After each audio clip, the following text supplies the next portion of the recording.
Hi friends, welcome back to my channel. ఈరోజు నేను పచ్చికారం పెసరపప్పు ఎలా చేయాలో చూపిస్తాను.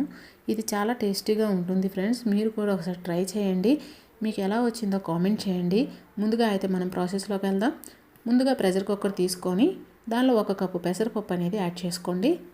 ఈ పప్పు అనేది శుభ్రంగా మంచినీళ్ళతో కడిగి 1 కప్పు పెసరపప్పుకి 2 కప్పుల వాటర్ అనేది యాడ్ చేసుకోవాలి.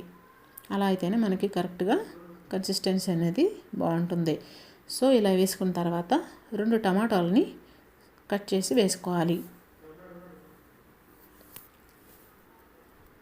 టమాటాలు వేసిన తర్వాత 1 రెమ్మ కరివేపాకు కూడా వేసుకోవాలి. ఇప్పుడు తగినంత ఉప్పు, అలాగే 1/2 టేబుల్ స్పూన్ వరకు పసుపు అనేది యాడ్ చేసుకోండి.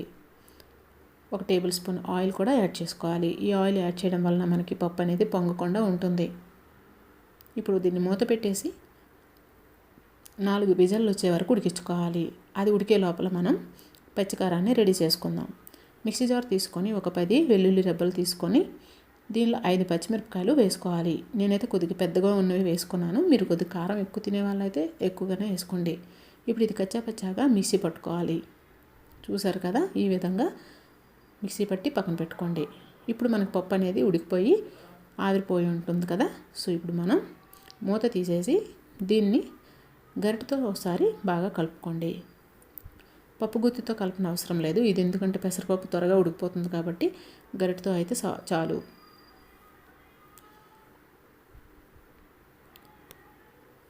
చూసారు కదా, మనకి గరిటెతో కలిపినప్పటికీ చూడండి ఈ విధంగా నలిగిపోయి ఉంటుంది.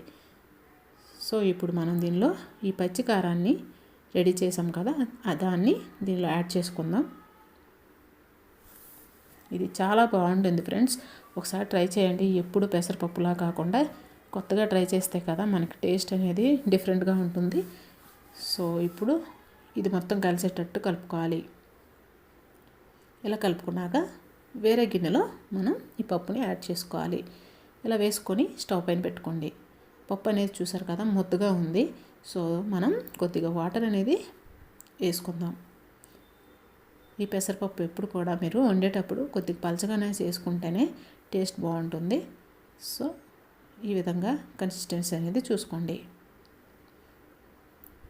ఇప్పుడు ఇది ఉడికే లోపల మనం దీనిలో కొద్దిగా సాల్ట్ అనేది రుచికి సరిపడా చూసుకొని వేసుకోండి. ఇప్పుడు ఇది ఉడుకుతుంది కదా, మనం తాలింపు అనేది రెడీ చేసుకుందాం. తాలింపు గిన్నె పెట్టి 1 టేబుల్ స్పూన్ ఆయిల్ వేసి 1 టేబుల్ స్పూన్ వరకు జీలకర్ర, ఆవాలు అనేది యాడ్ చేసుకోవాలి. ఇవి చిటపటలాడాక 3 ఎండుమిరపకాయలు వేసుకోవాలి. తర్వాత 1 రెమ్మ కరివేపాకు కూడా కడిగి వేసుకోండి. తాలింపు అనేది కొద్దిగా ఫ్రై అయిన తర్వాత మనకి ఈ పప్పు అనేది ఆల్మోస్ట్ ఉడుకుతుంది చూసారు కదా. ఇప్పుడు ఆ తాలింపుని మనం ఇందులో వేసుకుందాం. తాలింపు వేసిన తర్వాత ఒకసారి బాగా కలిపి 2-3 నిమిషాల పాటు ఉడికించండి. అంతేనండి, ఎంతో టేస్టీగా ఉన్న పచ్చికారం పెసరపప్పు రెడీ అయిపోయింది. మరి మీకు కానీ నా వీడియో నచ్చినట్లయితే లైక్ చేయండి, షేర్ చేయండి, కామెంట్ చేయండి, అలాగే సబ్స్క్రైబ్ చేసుకోండి. Thank you for watching. Bye friends.